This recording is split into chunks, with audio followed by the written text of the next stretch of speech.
लखी मां सां अहम ख़बर शेयर कंदा हलूं त लखी ग़ुलाम शाह प्रेस क्लब जी हलफ़ बरदारी तकरीब थी गुज़री।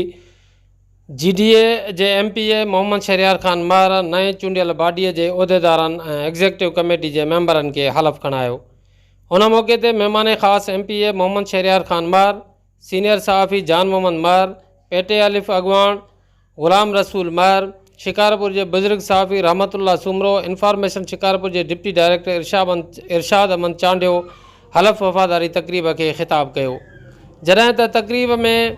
JUI अगवान रफ़ीक अमन शर, जमात इस्लामी अगवान मौलाना Abdul Fatah Sundro, social media press club मदई के सरपरस्त आला कमांडो पंवर, सीनियर सहाफ़ी अब्दुल सलाम उन्नाड़, असलम सुमरो समेत ज़िले शिकारपुर के मुख़्तलिफ़ प्रेस क्लबन में आयल सहाफ़िन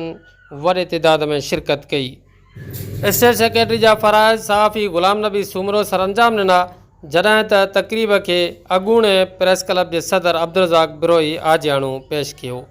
तकरीब के मेहमान ख़ास शहरियार ख़ान मार के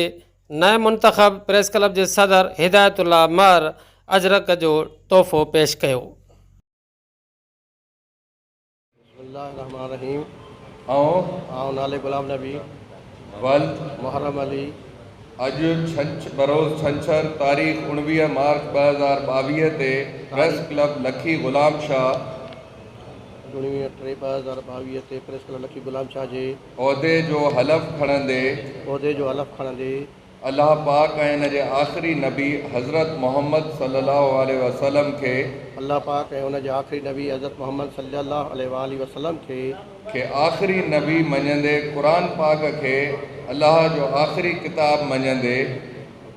आख़िरी नबी मञींदे, क़ुरान पाक खे अल्लाह जो आख़िरी किताब मञींदे ईमान रखां थो त मां इलाइक़े जे मज़लूम अवाम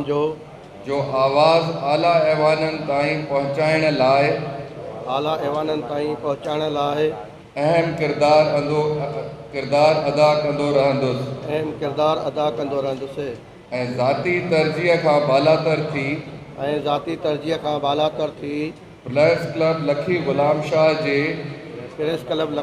शाह जे फलाह ऐं बहबूद लाइ जिदोजहद कंदो रहंदुसि।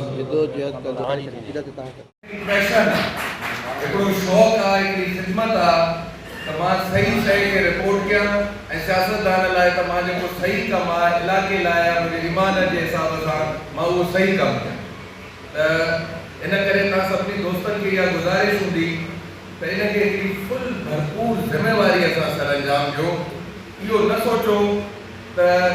को लखीअ में वेठल नंढो सहाफ़ी आहे ऐं कराचीअ में वेठल को वॾो सहाफ़ी आहे। हिते के नंढी अख़बार जो या के ॾाढे वॾे चैनल जो उन्हनि में फ़र्क़ु इहो आहे त कराचीअ वारे सहाफ़ीअ जी या वॾे चैनल वारे सहाफ़ीअ जी उन लेवल ते उतां जे माण्हुनि खे उहा ख़बर अफेक्ट करे, पर जेको लखीअ जो रिपोर्टर रिपोर्ट कंदो उहा हितां जे माण्हुनि खे ओतिरो ई अफेक्ट कंदी जेतिरी कराचीअ जे माण्हुनि खे वॾे सहाफ़ीअ जी इहो ज़हन में कॾहिं न हुजणु घुरिजे त असां त हिते नंढिड़ो प्रेस क्लब था हलायूं, नंढी सहाफ़ी न, ज़िम्मेवारीअ जो लेवल साॻियो, रिपोर्टिंग जो लेवल साॻियो हूंदो, तॾहिं वञी इन में कामयाबी। ऐं मां अॼुकल्ह हिकिड़ो नओं कल्चर शुरू थी वियो आहे वेब चैनल्स जो, सुठी ॻाल्हि आहे, प्रोफेशनलिज़म तरीक़े सां सुठे नमूने सां वधे, ज़रूरु वधे, पर इन में हिकिड़ो जेको नओं ट्रेंड अची वियो आहे त कंहिंजो पटको लाहिणो आहे, बाबा सुबुह सां 2 कैमरा ते माण्हू बीहारियो, मां वञी ॻाल्हाईंदोमांसि, ॾिसो मां छा थो ॻाल्हायां छा थो कयां। इहा सहाफ़त न आहे, इहा हिकिड़ी तज़लील आहे उन प्रोफेशन जी। अलाह जो शुक्र आहे मां ॿियनि इलाइक़नि में बि ॾिसां थो, पर तव्हां लखीअ जा जेके साथी हो घणे भाङे पंहिंजी ज़िम्मेवारीअ सां फ़र्ज़ु निभाईंदा ऐं इहा ई तव्हांखां अॻिते उमेद बि कबी त हिनखे अहिड़े ई रिस्पॉन्सिबल वे में कम खे हलाईंदा अचो। रही तव्हांजे प्रेस क्लब जे हवाले सां ॻाल्हि ऐं ॿियो जेको ग़ुलाम रसूल या ॿियनि दोस्तनि इहा ॻाल्हि कई टाउन जे हवाले सां, असां तव्हां सां गॾु साॻी कश्तीअ में सवार आहियूं, टाउन ऑफिसर वेठो आहे। मां इहा ई दावा कंदो आहियां त जॾहिं इलेक्टेड नुमाइंदा हूंदा आहिनि, घटि में घटि उन्हनि खां को पुछण वारो त हूंदो आहे, को लखीअ जो चेयरमैन हूंदो, को वज़ीराबाद जो हूंदो, लखीअ जो हूंदो, तव्हांखे हिकु ॾींहुं, ॿिए ॾींहुं, 3 ॾींहुं, चौथे ॾींहुं हथु ज़रूरु ईंदो। असांखे टाउन ऑफिसर हथु ॾाढो ॾुखियो थो अचे, 2-2 ॾींहं छा 2-2 महीना पुॼूं था त पोइ वञी असां टाउन ऑफिसर ताईं पुॼूं था। त हाणे मां उहा ई तव्हांखे रिक्वेस्ट कंदुमि त तव्हां इहे जेको पंहिंजो ऑफिस वारो फर्श आहे इहो थोरो हिकिड़ो लुक सिधो करायो। इन ई ऑफिस वारे फर्श खे वरी अंदरि हिनखे प्रेस क्लब वारे खे बि फर्श कराइजो। फर्नीचर जो बंदोबस्तु हिननि खे मां पाण थो करे ॾियां।